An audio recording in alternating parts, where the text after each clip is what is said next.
आज हम बात करने वाले हैं कि ऑन पेज ऑप्टिमाइजेशन जो कि जानी जाती है ऑन साइट ऑप्टिमाइजेशन के नाम से भी, ये क्या होती है और कैसे की जाती है। इसमें वो तमाम चीजें आती हैं जो आप अपनी वेबसाइट के साथ करते हैं, यानी कि जब आप कंटेंट अपलोड कर रहे होते हैं, क्रिएट कर रहे होते हैं अपने ब्लॉग्स या वेबसाइट में, उनमें कौन से इंपॉर्टेंट फैक्टर्स होते हैं जो कि आपने पब्लिश करने से पहले ध्यान में रखने होते हैं। स्पेसिफिकली डिस्कस करने वाला हूं इन तमाम फैक्टर में से 3 किंग्स कौन से होते हैं जो कि रैंकिंग लाने में 90% तक आपको सपोर्ट करते हैं। यही 3 किंग्स ऑन पेज फैक्टर्स होते हैं जो कि आपकी वेबसाइट को हाईली रैंक करते हैं गूगल सर्च रिजल्ट्स में। इस वीडियो को आपने एंड तक देखना है क्योंकि इन्हीं 3 फैक्टर्स का डिटेल ट्यूटोरियल बताने वाला हूं आपको कि कैसे आपको इनको यूज करते हुए एक बेस्ट कॉम्बिनेशन हासिल कर लेते हैं गूगल सर्च में हाईली रैंक होने के लिए। अगर आप एक्साइटेड हैं इसी वीडियो के लिए और मुझे पहली दफा देख रहे हैं तो चेक कर लें कि यूट्यूब चैनल सब्सक्राइब कर रखा है, फेसबुक पे पेज फॉलो किया हुआ है और उसके अलावा इंस्टाग्राम पे ही फॉलो कर सकते हैं।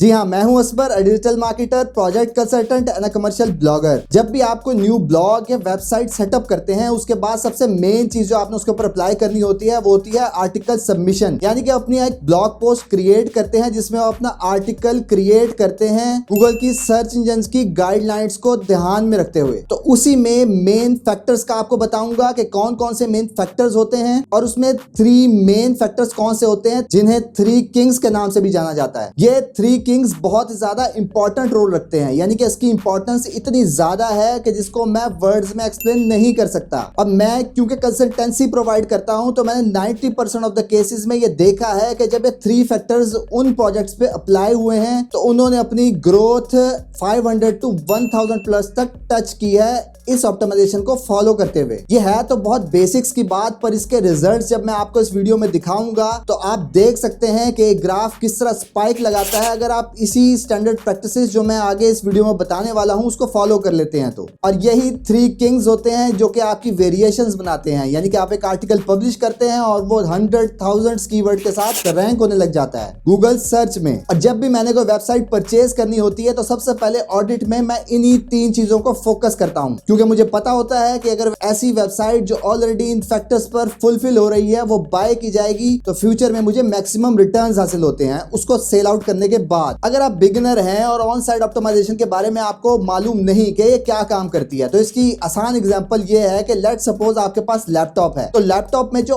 ऑपरेटिंग सिस्टम यूज हो रहा होता है वो ऑन साइट ऑप्टिमाइजेशन की एग्जांपल है। और सेम इसी तरह उसके ऊपर जो प्रोसेसर इन्वॉल्व है उसके साथ जो रैम अटैच है वो हमारे लिए काम करेगी ऑफ साइट एसईओ का। तो सबसे पहले बात करते हैं कि कौन से अच्छे एलिमेंट्स होते हैं जो कि ऑन साइट एसईओ में इंपॉर्टेंट रोल रखते हैं, जिसमें आते हैं टॉप 5 फैक्टर्स जो कि है URL, title, page title, content और आपकी सब हेडिंग जिसे H2 से लेकर H3 और सो ऑन आप यूज करते हैं अपने आर्टिकल्स में। इन्हीं 5 फैक्टर्स में जो 3 किंग्स हैं वो है यूआरएल, टाइटल और पेज टाइटल, जिसको आज मैं आपको डिटेल से समझाने वाला हूं कि आपको कैसे यूज करना है और कौन सी ऐसी प्रैक्टिसेस हैं जो आज तक आप कर रहे थे, जो मिस्टेक्स थी, जो अगर आप अपने आर्टिकल क्रिएशन में कर रहे थे तो उससे फौरी अवॉइड करें ताकि आपको फ्यूचर में मैक्सिमम रिजल्ट्स मिल सकें। ये सबसे ज्यादा बिग हिटर्स होते हैं जो कि मैक्सिमम रिजल्ट्स ला के देते हैं जब आप इन तीनों किंग्स को यूज करेंगे अपने आर्टिकल बनाते हुए। तो चलते हैं अपने 3 स्टेप्स पर, जितने स्टेप बाय स्टेप इन तमाम 3 किंग्स को कैसे आपने एडजस्ट करना है उसके बारे में डिटेल से बताता हूं। स्टेप 1 में सबसे पहले आपने कीवर्ड रिसर्च को अपने साथ रख लेंगे, यानी कि कीवर्ड रिसर्च जो आपने कर रखी है अपने टॉपिक से रिलेटेड उसको आपने ओपन करना है और फिर जिस तरह मैंने अपनी रिसर्च कर रखी है एक और कीवर्ड पे जो कि आपको स्क्रीन पे नजर आ रहा है। तो स्टेप 2 में हम यूआरएल को फोकस करते हुए ये देखेंगे कि कौन सा यूआरएल बेस्ट परफॉर्म करता है या कौन सी स्टैंडर्ड प्रैक्टिसेस हैं जो आपको यूज करनी है अपने यूआरएल को क्रिएट करते हुए। तो सबसे पहला केस ये है कि लेट्स सपोज आपका होम पेज है और होम पेज पे आपने कोई आर्टिकल क्रिएट कर रखा है तो डेफिनेटली उसका यूआरएल होम पेज का होता है, उसके लिए आपको यूआरएल क्रिएट करने की जरूरत नहीं होती है। जरूरत जिन यूआरएल के लिए होते हैं वो होते हैं आपके सब पेज पेजेस। और जैसा कि आप सब लोगों को पता है कि जैसे ही हम अपना वर्डप्रेस में टाइटल क्रिएट करते हैं और किसी और सेक्शन पे जब क्लिक करते हैं, वर्डप्रेस ऑटोमेटिकली आपका पेज टाइटल आपके यूआरएल में यूज कर लेता है। वो चाहे कितना भी बड़ा हो, वो आपके यूआरएल का पार्ट हो जाता है। तो अब आपको करना यह है कि उसको एडिट में जाना है और उस यूआरएल पोर्शन को एडिट करना है इन प्रैक्टिस को यूज करते हुए। जिस तरह मेरा मेन कीवर्ड है homemade anti ageing skin care. अब ये मेरा मेन कीवर्ड है और जब भी आप अपना यूआरएल क्रिएट करेंगे तो अपने मेन कीवर्ड को ही यूआरएल का पार्ट बनाना है, जो कि नॉर्मली हो सकता है 2 to 4 वर्ड्स के दरमियान। इसकी सबसे अच्छी एग्जांपल ये है, लेट्स सपोज आपका ब्लॉग का नाम है skin.com, तो आप यूआरएल जो क्रिएट करेंगे वो होगा homemade anti ageing skin care. और इसके मुकाबले जब हम इसकी बैड एग्जांपल को कंपेयर करते हैं जो कि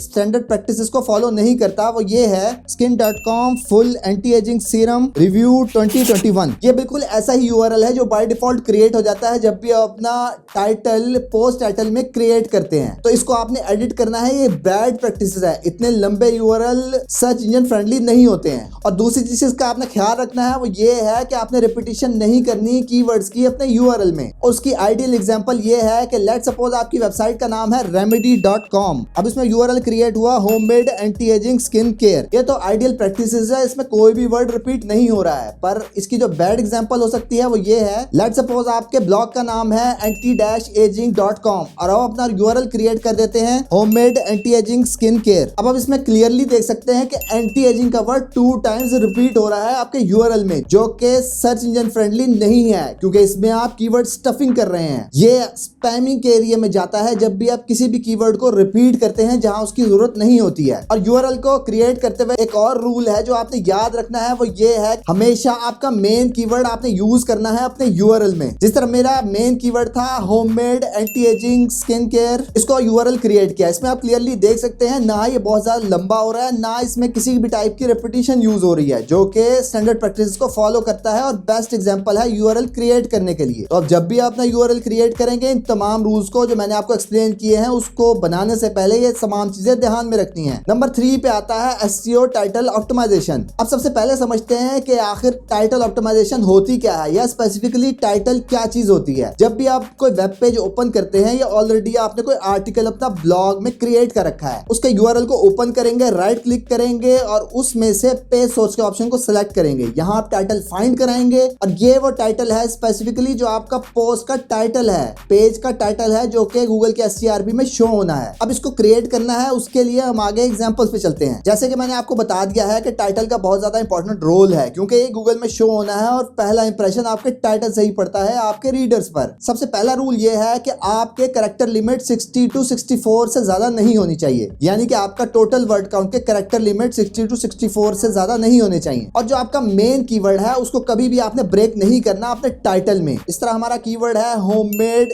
एंटी एजिंग स्किन केयर। जब भी आप अपना टाइटल क्रिएट करेंगे, लेट्स सपोज अगर सेम कीवर्ड ही आपका है, इसको एग्जैक्ट इसी अरेंजमेंट से आपने अपने टाइटल में यूज करना है और इसको ब्रेक नहीं करना। लेट्स सपोज के होममेड आप एंड पे लिख देते हैं, स्किन के दरमियान लिख देते हैं टाइटल के, और एंटी एजिंग को किसी और जगह एडजस्ट कर देते हैं। जब भी ये कीवर्ड टाइटल में आएगा एग्जैक्ट सेम अरेंजमेंट के साथ आएगा। और टाइटल में आपने ये ख्याल जरूर रखना है कि आपका कीवर्ड आपके टाइटल के बिल्कुल स्टार्ट में होना चाहिए। जो वर्ड्स आप अपने स्टार्ट में यूज करते हैं उससे गूगल को बता रहे होते हैं कि ये बहुत ज्यादा इंपॉर्टेंट रोल रखता है, आपके वर्ड्स आपके आर्टिकल से रिलेटेड हैं। आप अपना टाइटल जो भी क्रिएट कर रहे हैं वो इंग्लिश लैंग्वेज में होना चाहिए। इसका मतलब यह है कि जो भी आपके ब्लॉग की प्राइमरी लैंग्वेज है उसी लैंग्वेज में आपका टाइटल होना चाहिए। ऐसा नहीं हो सकता कि अगर आप फ्रेंच वेबसाइट बना रहे हैं तो अगर मैंने इंग्लिश कह दिया है तो आप इंग्लिश का टाइटल यूज करें अपने टाइटल टैग में। और एक और बात यह है कि कभी भी आपने रिपीटिशन नहीं करनी अपने टाइटल टैग में, यानी कि अगर आपके कीवर्ड है homemade anti ageing skin care तो इसमें से कोई भी वर्ड आपने रिपीट नहीं करना अपने टाइटल में। और दूसरी चीज है क्लिक बेटिंग। क्लिक बेटिंग ये होती है कि आप ऐसे वर्ड्स यूज करते हैं अपने टाइटल में लोगों को ग्रैब करने के लिए, अट्रैक्ट करने के लिए। लोग लिख देते हैं रीड बिफोर बाइंग दिस चीज, जो भी आप उसमें एक्सप्लेन कर रहे हैं आर्टिकल में। जिस तरह लोग अपडेट कर रहे होते हैं कि अपडेटेड 2021 या इससे रिलेटेड कोई भी वर्ड इस्तेमाल करते हैं अपने टाइटल में, ये आपने यूज नहीं करना तब तक जब तक आपका आर्टिकल हाईली रैंक ना हो जाए। तो अब इन तमाम रूल्स के बाद जो हमारा फाइनल टाइटल क्रिएट होगा वो है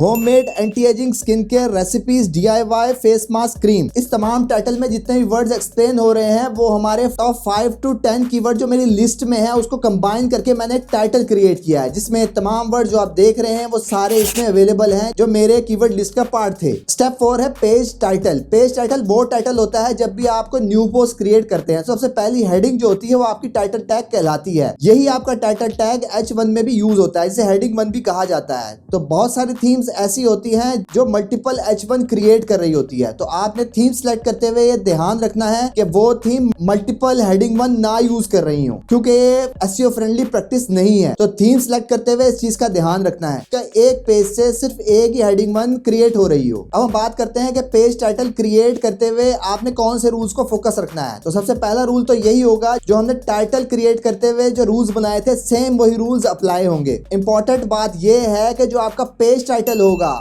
और जो SEO टाइटल होगा, जो टाइटल टैग जो हमने ऑलरेडी डिस्कस किया है, उनकी अरेंजमेंट सेम नहीं रखनी है। ये डिफरेंट होगा हमेशा आपके टाइटल टैग से। और जब हम बात करते हैं कि डिफरेंट होना चाहिए आपका टाइटल और पेज टाइटल, तो फिर आप वही कीवर्ड्स यूज करेंगे पर उसका अरेंजमेंट आपने चेंज कर देना है। अब जिस तरह ये मेरी कीवर्ड्स की लिस्ट है और अब मैं अपना पेज टाइटल क्रिएट करने वाला हूं, तो इन कीवर्ड्स को यूज करते हुए अपना पेज टाइटल कुछ इस तरह से बनाऊंगा। Recipes of homemade anti ageing face mask skin care cream DIY। और इससे पहले जो मैंने अपना टाइटल क्रिएट किया था टाइटल टैग के लिए इस्तेमाल करने के लिए, वो था homemade anti ageing skin care recipes DIY face mask cream. अब हम दोनों को जब कंपेयर करेंगे तो आप देखेंगे वो तमाम कीवर्ड जो टाइटल टैग में आ रहे थे वही पेज टाइटल में भी शो हो रहे हैं, पर उसकी अरेंजमेंट चेंज हो गई है। अब जो फ्रिक्वेंटली आस्क्ड क्वेश्चंस में जो मुझे क्वेश्चन रिसीव होंगे उसके मैं आंसर पहले देने की कोशिश करता हूं। सबसे मेन चीज तो ये है कि आपने डुप्लीकेट कंटेंट कभी नहीं बनाना, डुप्लीकेट कीवर्ड्स यूज नहीं करने अपने टाइटल में, अपने कीवर्ड्स में भी, यहां तक कि अपने कंटेंट में भी। तो आपने डुप्लीकेट नहीं करना किसी भी कीवर्ड को, यानी कि लोगों को जो कीवर्ड पसंद आ रहा होता है जिसके ऊपर वॉल्यूम ज्यादा होता है उसके ऊपर मल्टीपल आर्टिकल्स क्रिएट कर देते हैं। ये बिल्कुल स्टैंडर्ड प्रैक्टिसेस नहीं है, नेगेटिव इफेक्ट करती है आपकी वेबसाइट को, क्योंकि आप गूगल को कंफ्यूज कर रहे होते हैं कि आपका कौन सा URL कौन सा आर्टिकल रिलेटेड है उस कीवर्ड से। तो फिर वो आपकी पोजीशन चेंज कर रहा होता है मल्टीपल URLs के लिए, और फिर ये नेगेटिव इफेक्ट करता है। जब गूगल को कंफ्यूज करते हैं तो फिर वो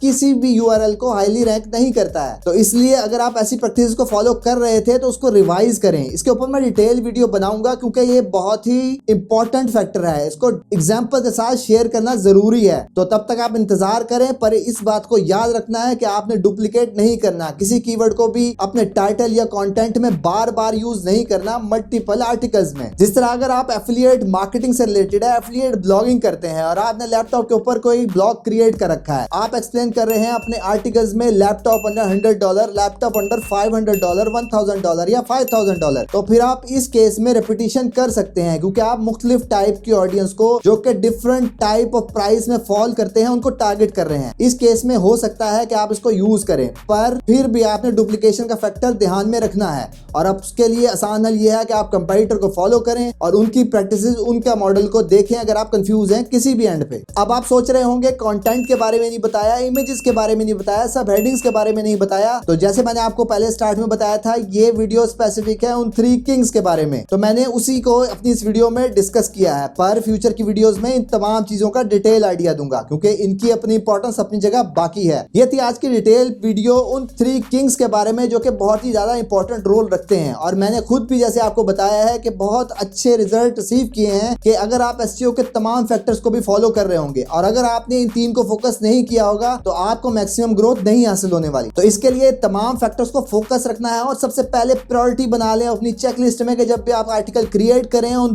तीनों को इंपॉर्टेंट रोल दें और इनके ऊपर मैक्सिमम टाइम स्पेंड करें। तो अगर इस वीडियो के बाद भी आपको कंफ्यूजन है या मैंने कुछ चीज मिस कर दिया है इस चीज से रिलेटेड, तो आप डिटेल में कमेंट करें। उसके अलावा आई विल ट्राई लिखना मत भूलिएगा अगर तमाम चीजें आपकी समझ में आ चुकी हैं। और उसके अलावा अपने दोस्तों को टैग जरूर कीजिएगा जो सेम फील्ड से रिलेटेड हैं और अपना करियर ब्लॉगिंग में स्टार्ट कर रहे हैं या बिगिनर हैं। तो जाने से पहले ये जरूर चेक कर लें कि आपने यूट्यूब चैनल सब्सक्राइब कर रखा है, फेसबुक पे पेज फॉलो किया हुआ है, और उसके अलावा इंस्टाग्राम पे ही फॉलो कर सकते हैं। That's all for today. Thank you very much. Have a good and safe day.